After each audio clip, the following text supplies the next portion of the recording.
Now, I will proceed to the segment number 4, lower extremities. The first, the leg assessment, we take note the leg's active range of motion, muscle, and strength.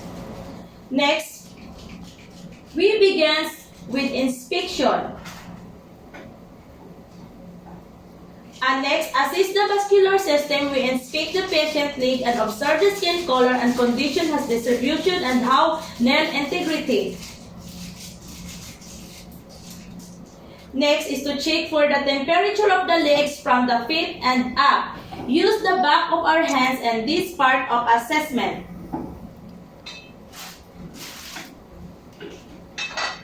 The normal finding, the patient's leg must be felt warm and symmetrical.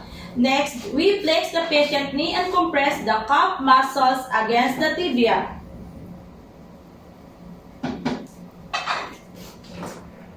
Bend knee, press the release the pressure, and we dorsiflex the patient. It is pain, sir? No.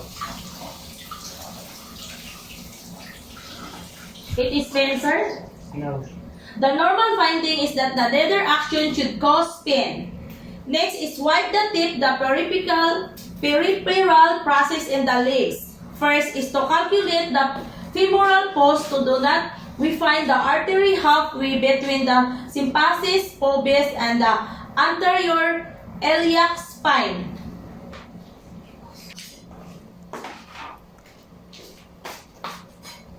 We compress this and release slowly. The normal finding is that the fold should gently tap against my fingertips.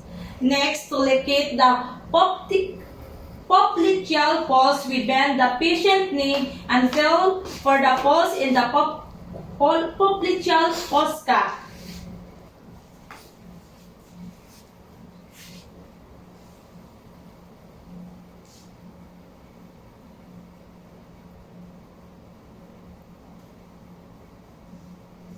The pulse should not be too strong and bounding in amplitude. This time we palpate the posterior tibialis pulse and the groove between medial malleolus at the Achilles tendon.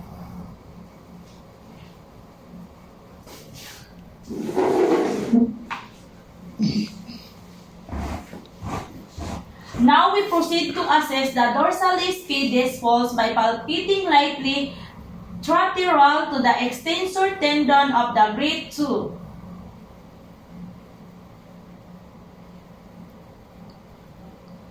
We should take note pulse rate and the rhythm, the peripheral pulse not too strong, bounding, and amplitude rather. Now I check for edema by pressing over the tibia, the medial malleolus for the second, and then release the pressure.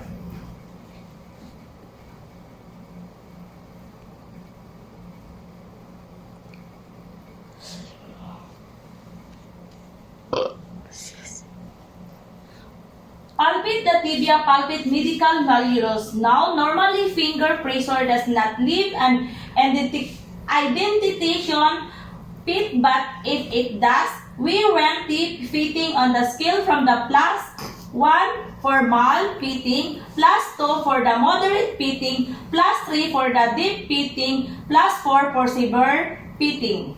Now we continue the assessment by evaluating the sensory function of the legs or arms. We assess the patient legs for light touch sensation, pain sensation, temperature sensation, vibration sensation, and position sensation. Sir, can you close your eyes and see touch if you feel something touching your legs?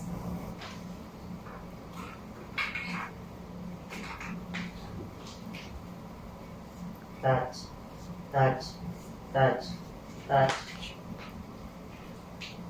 The patient be able to feel the sensation in both legs. This time,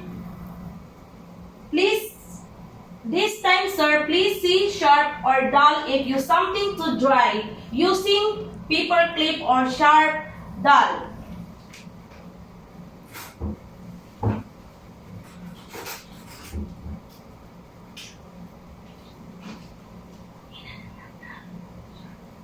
dal, dal, sharp, sharp, dal, sharp. Finding the patient be able to identify between sharp and dull sensation in her both legs. For the temperature sensation, lead the patient to identify hot, cold water.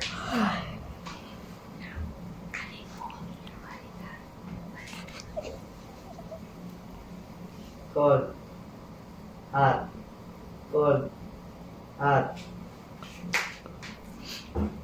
The normal findings, the patient be able to identify between hot and cold sensation in her both legs. For the vibration sensation by the lower extremities, I am using the pen light that assuming it is a tuning fork. Please, sir, tell me when you feel the vibration stop or start.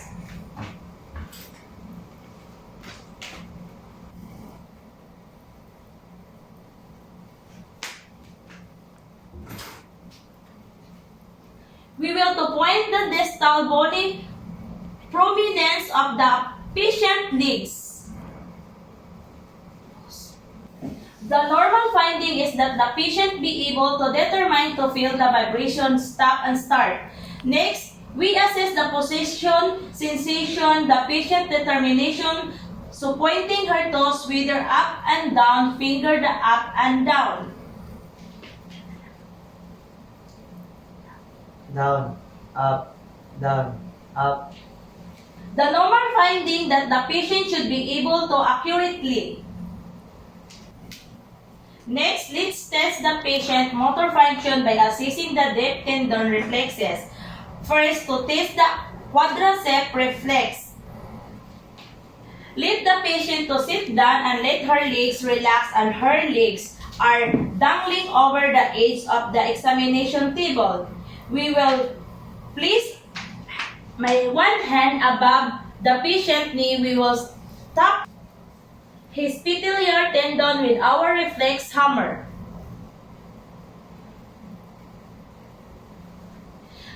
The normal finding is that the lower leg should extend, the quadricep should contract. Now let's test the Achilles reflex. So we will bend the patient's knees, rotate her hip outward, burst her legs slightly. Feet in hand and the back on the top with reflex hammer.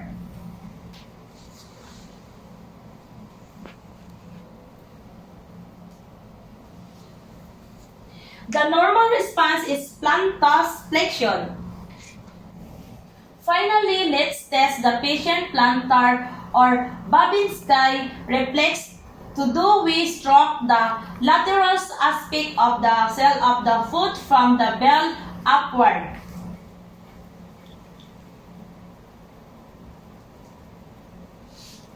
The normal response is the plantar reflection with no two palming or breath, dorsiflexion, positive Babinski, and reflex is an abnormal finding in adults.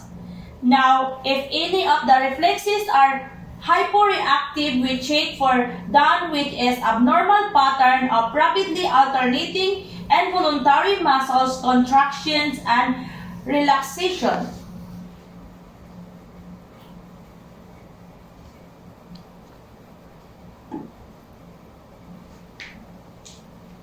Normally, we should not see extra muscles movement. This is time we evaluate the cerebellar function causing test. Sir, please your one held on the opposite knee and slide it down to the ankle. And the other. Okay, thank you, sir. The patient should be able to do a straight line on the ischium. This time I am going to assess the patient gill and Bruce-Dern function. I lead the patient to walk to 10 to 15 feet, turn and then walk back toward me.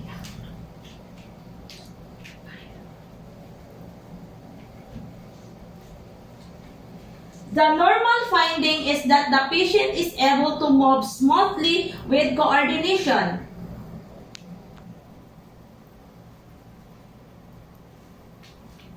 Then we perform the Runberg's test.